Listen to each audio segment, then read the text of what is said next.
We have been tracking the story of Simon Ekpa, a dual Finnish Nigerian, national, activist, and self-proclaimed leader in the Biafra separatist movement.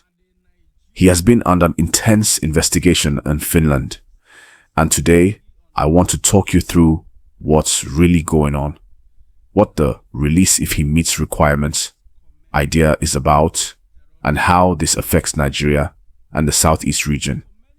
Here's the situation. Ekpa was arrested in Finland in November 2024 by the Finnish authorities for alleged terrorism-related activities, inciting violence, supplying weapons, financing, etc., linked with the secessionist agitation in Nigeria's southeast.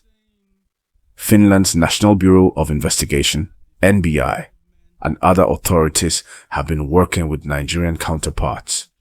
Now, you may have seen the headline, Simon Ekpa will be released in Finland if he meets these requirements. When you dig into it, you should know, as of the latest credible sources, no official confirmation exists that he will be released based solely on some checklist or that a release date has been set. In fact, fact-checkers say the idea of his imminent release from custody is false, or at least unverified. So, what are the requirements being discussed? What are the conditions under which Finland might consider release? Or what obstacles remain? Let me break them down. Formal charges and trial process. Finland has charged Ekpa with public exhortation to commit an offense with terrorist intent and participation in a terrorist organization. Until the trial is properly concluded, release is not straightforward. Evidence and international cooperation. Finnish authorities state that some of the alleged criminal acts occurred in Nigeria, making investigation and evidence gathering more complex. Because of that, Finland may need Nigerian cooperation, which brings in the extradition or mutual legal assistance dimension. Extradition or transfer. Nigeria has requested Ekpa's extradition to face charges locally, but Finland has said no formal extradition decision is currently in place. That means, even if release is possible, it depends on legal frameworks, Finnish law, EU agreements, human rights safeguards, conditions on bail or remand. If Finland were to consider bail or conditional release, there might be strict conditions: passport surrender, GPS tracking, non-contact with certain individuals. Though I have not found a publicly confirmed list of exactly what his conditions would be. One video alludes to strict bail conditions, including renouncing Biafra movement, surrendering passport, GPS tracking. Risk assessment. Authorities will evaluate if the person poses a flight risk or risk of continuing or encouraging offenses. Given the serious nature of the allegations, terrorism, incitement, weapons, the bar is high. What this means for the headline: yes, there could be a scenario where Ekpa is released from pre-trial detention in Finland if certain requirements, conditions are met. But no official statement has verified that he is about to be released or that full agreement on requirements is in place. So one must treat the headline with caution. Let's talk about what this means for Nigeria, the Southeast, and the broader security and political scene. First, Nigeria's government welcomed Finland's arrest of Ekpa. They see this as part of the international effort to clamp down on separatist agitation and violence in the southeast. The fact that Finland is cooperating is significant. Second, analysts caution that his arrest alone doesn't solve the deeper security issues in the southeast regions. The root causes, grievances, arms, local complicity still exist. Third, The idea of release if meets requirements opens up discussion. If Ekpa were released under strict conditions, questions will arise. Will his platform be constrained? Will he be monitored? What precedent does this set for other diaspora-based agitators? Will Nigeria push for extradition regardless of Finnish legal outcomes? Fourth, for Nigerians and viewers, many of whom may follow the Biafra agitation story, it matters whether this man is brought to Nigeria or remains in Finland. For the rule of law, for cross-border justice, for perception of government capacity, for human rights. All of these are at stake. Now, what should you as a viewer watch out for? A few key pointers. Monitor official statements from Nigerian Ministry of Justice, for example, Attorney General, and from Finnish prosecutors or courts. These give credible updates. Beware of social media claims that he has been released or he will be released tomorrow. Many such claims have been flagged as false or misleading. Check for legal documents, bail orders, court hearing schedules, extradition agreements. These are slower but credible. Consider the broader impact. Whatever happens with Ekpa is symbolic for diaspora activism, separatist movements, international law. Remember, just because headline says will be released doesn't guarantee release.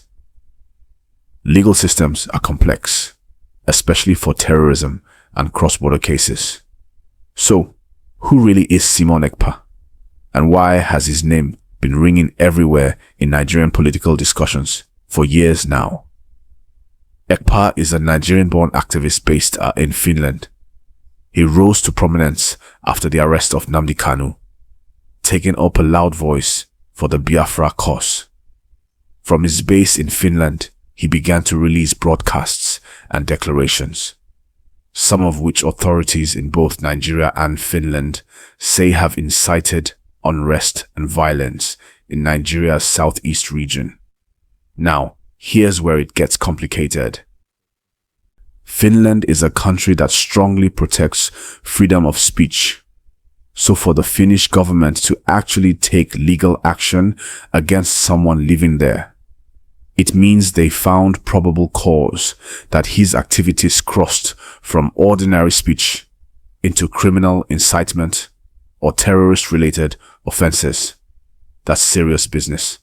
According to Finnish police reports, Ekpa's broadcasts allegedly encouraged armed attacks, sit-at-home orders that led to loss of lives, and threats against civilians and security agents. They say this is not just political talk anymore. It's crossing into encouraging violence. Remember, Finland doesn't joke with due process. They don't rush to arrest anyone, especially a foreign national, without solid evidence. This tells us that the allegations were not taken lightly. Reports say the Finnish National Bureau of Investigation, NBI, gathered digital evidence, video records, and even financial transaction traces that linked to violent activities back home. Whether or not he's guilty is for the courts to decide. But the point is, there is enough smoke for them to investigate the fire. Now, the headline claiming Ekpa will be released if he meets requirements is floating online. But as we explained earlier, it's more like a conditional legal conversation, not an official confirmation. Some insiders in Finland's legal circles suggest that the so-called requirements could include things like surrendering his travel documents, avoiding public political statements that could inflame tensions, and cooperating with investigators. But until the Finnish court or his legal team confirms it, that's all speculation. Let's look at this from another angle: the political and public reaction in Nigeria. Many Nigerians, especially those in the southeast, have mixed feelings. Some see Ekpa as a freedom fighter. Others see him as someone whose rhetoric has brought hardship to innocent people in the region. For months, stay-at-home orders have crippled businesses, schools, and transportation in many southeastern states. Some of these actions were reportedly called or endorsed through Ekpa's online messages. Now, people are asking, if the man influencing these actions from abroad is released, will it help peace efforts or make things worse? That's a fair question, because while the Finnish process plays out, on ground in Nigeria, insecurity and tension still persist. The governors of Enugu, Imo, and Anambra have been trying to convince residents to go back to normal life on Mondays, but fear remains. So if Ekpa is granted release and goes back online, how he uses his voice next could be very important. Will he tone things down or double down? This is why both Nigerian and Finnish authorities are being very cautious. They are watching how this case develops. Finland is known for human rights and rule of law. They won't extradite anyone without ensuring their safety in the receiving country.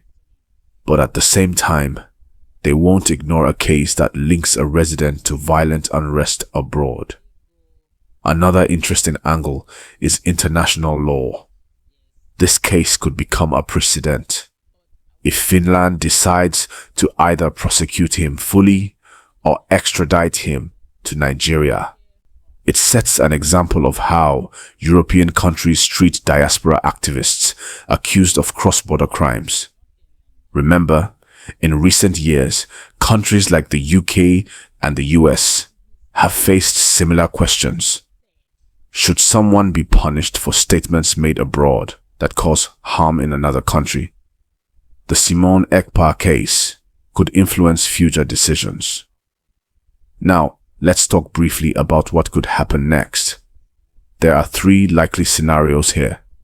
Full prosecution in Finland, where Ekpa is tried and sentenced, if found guilty under Finnish law. This could take months, even years. Conditional release, meaning he could be freed under strict conditions. Pending trial, but with travel restrictions and surveillance.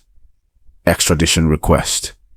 If Nigeria formally completes the process and Finland finds no human rights obstacle, they could agree to hand him over.